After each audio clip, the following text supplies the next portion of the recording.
Welcome to In the Bleachers with Wheaties, Wallin, and I'm Pete Mohs. Today we're at the field at Nisswa, downtown Nisswa. The baseball field here, the Nisswa Lightning, are putting on a clinic for the kids, and we'll have more with Coach Aaron Jenkins in a few minutes, but let's update the Pequot Lakes Patriots this week. Big news as far as state tournaments go, Wheaties. The girls track team, they competed over at Moorhead, and they've got qualifying for state, and we have 3 girls relays going. A 4x100 relay, Rachel Allen, Nicole Trout, Abby Palmer, and Vanessa Lane are going to state. They're defending state champions and 2-time section champions. The 4x200 relay of Chloe Bermel, Brittany Bisdock, Maddie Lewick, and Trout. They were second, and they do qualify this year. It's a new rule change that the runner-ups from the relays that qualify for state, and they had a school record time. And the 4x400 relay of Bisdock, Palmer, Bermel, and Lane, they were also second, and that's another school record. So 3 relays going to state for girls.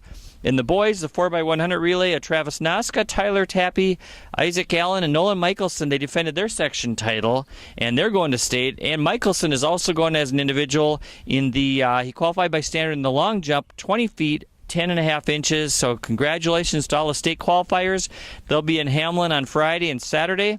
And as far as state track, our state girls golf and boys golf, the Pequot Lakes boys and girls both finished second at the section meet. It was at Blackberry Ridge down in Sartell this week, and the boys were second to a very good Staples team that I think won by 30-some strokes, and the girls were second to St. Cloud Cathedral, which actually passed Ricori, that was the first day leader, and the Patriots, who were second on the first day also. And so they made a nice run. The girls don't make it back to state, but they do have 2 individuals going. Maggie Hagerston and Savannah Stone both qualified for the state meet next Tuesday, Wednesday in Jordan, Minnesota.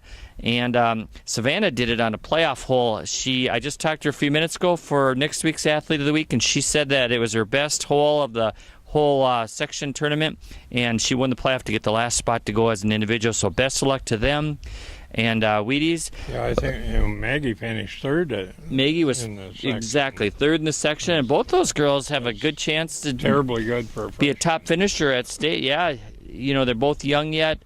Savannah will be a senior next year, but she's been at state for downhill skiing 3 or 4, maybe 5 years now. So she's had a lot of experience at state. So good luck to those 2. We wish the girls were going back, but they're going to have almost everybody back. But I think Erica Schwalbe graduates. Yeah. But next year they'll have a good golf team again.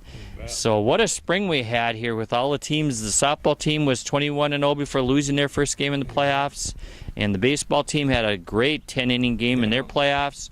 And both golf teams, the boys did well. They got better. Boys golf got better as the season went along, and that was Steve Stockson's goal all along. And they finished second in a tough section, so great for them. And what a spring. And Wheaties, we'll do one more show next week. We'll update how the state tournaments went for the individual girls golfers, and then also for track. And then this summer, maybe we'll do some fishing shows, some videos this summer. But we'll see you again next week within the Bleachers. Thank you. Wait, I got one thing. A viewer in Kuwait, Jeff Devaney, that retired as a principal at, I think, at the Lincoln School in Brainerd, and he taught with Pequot's Randy Hansen too there. But he's a principal at a boarding school in Kuwait, and he watched our show over there, so we're international now. We've been doing this a couple months. We've had over 1,000 people watch our videos, and it's because of you, Wheaties. They've known you for years up there, and they know that you're going to be able to give them updates on every level of sports for the Pequot Lakes team. So thanks for everybody who's been following us, and we'll see you next week.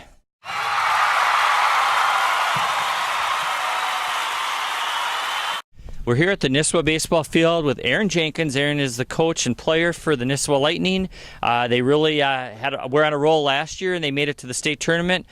How hard was it this year to start out after what you did last year with your goals for this team, Aaron? We had pretty much the entire team coming back this year. We were expecting a good year. We got off to a little bit of a slow start, but I think we're starting to pick it up now. And we're starting to get into the heart of our season. We have something like 16 games in the next 30 days, so it'll be a busy stretch for us.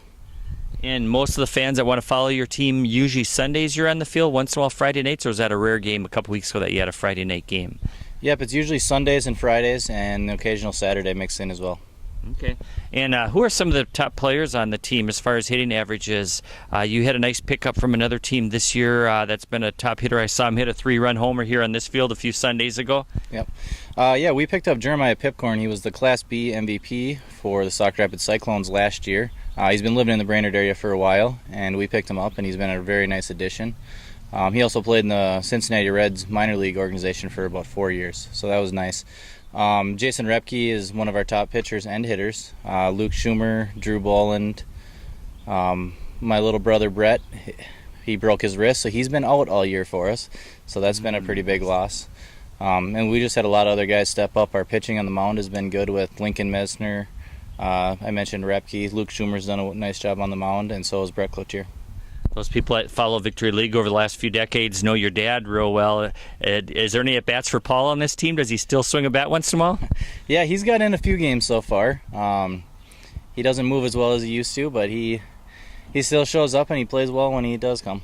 Cool. And what's your team record, did you say? I believe right now we are 5-3. 5-3, and you guys are in the Victory League West? Victory League North. Victory League North. Who are the top teams in the Victory League North? Last year, the two teams that went to regions out of the Victory League North were us and Fort Ripley. Okay. St. Matthias and Cuyuna are much improved this year, and they are very good as well. Sounds good. And finally, you're putting on a youth clinic here today. Can you tell us a little bit about that? Yeah, we decided to do a youth tournament here this year. It started yesterday, and it goes through tomorrow from 1 to 4. So it'll end on Friday, okay. Yep, ends on Friday. And we had 55 kids sign up for ages 7 to 12. So we had a really good turnout, and it's been a lot of fun so far for the first day, and we're looking forward to 2 more good days. Good day. And you got good weather for it and everything. And thanks, Aaron, and best of luck with the Lightning this year. All right, thank you. Thank you.